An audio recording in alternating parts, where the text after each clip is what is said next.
I'm Dr. Orion Taraban, and this is Psych Hacks, Better Living Through Psychology.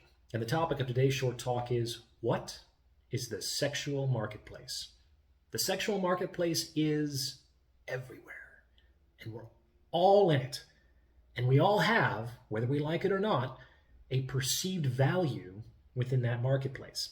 And just like the stock market, that perceived value fluctuates from moment to moment, increasing or decreasing depending on context, demand, and the perception of the potential buyer. More than anything else, it's our perceived value within the sexual marketplace that determines our optionality with respect to potential sexual partners at any given time. And that's just the way it is. In this talk, I'd like to introduce a metaphor that I often use to help people understand how the sexual marketplace works. It goes like this. I'd like you to consider that the sexual marketplace is like a harbor, a pier, a place where all the boats are, okay? And that men and women have different roles within this metaphor. We'll discuss each in turn, starting with the men. Men. It's kind of a good news, bad news situation, my brothers. In this metaphor, you have 3 tasks, 3 things you need to do, and none of them is easy. You also won't be getting a lot of help. If you're a man, there's no free lunch. You should expect that without these things, women aren't going to really look your way, and men will step over you on the street. So, what are these tasks? First, you need to build a boat. Second, you need to learn to sail. And third, you need to chart a course. Do you understand? You have to have resources, you need to be competent, and you need to have an overarching purpose. Only then can you dock your boat in the harbor of the sexual marketplace and successfully attract the attention of women in earnest. This is bad news because any one of these tasks is a lot of work that could take years to accomplish.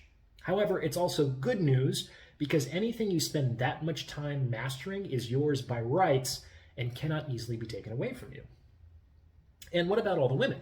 Well, in this metaphor, the women get to go down to the harbor and look at all the boats. They get to kick their proverbial tires and look at the cabins and examine the manifests and interview the captains. The captains are all standing in front of their boats looking for passengers. Hey, do you want to get on this boat? How about a ride?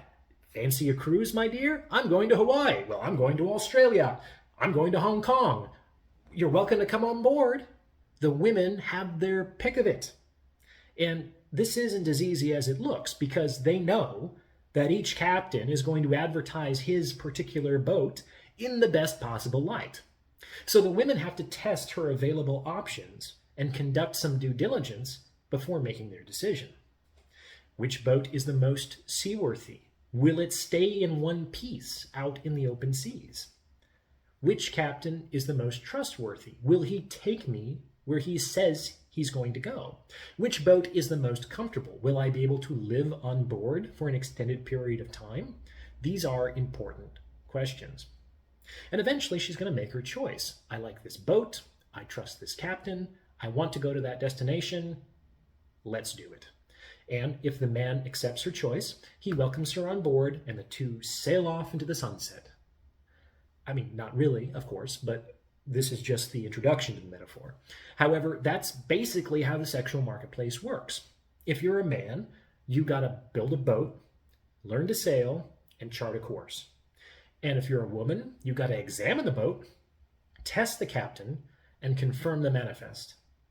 And what happens after the boat leaves port? Well, that's the topic for another episode. What do you think? Please like, comment, and subscribe for the algorithm. Seriously, it's important. And see the About tab for more information on donations and consultations. Thanks for listening.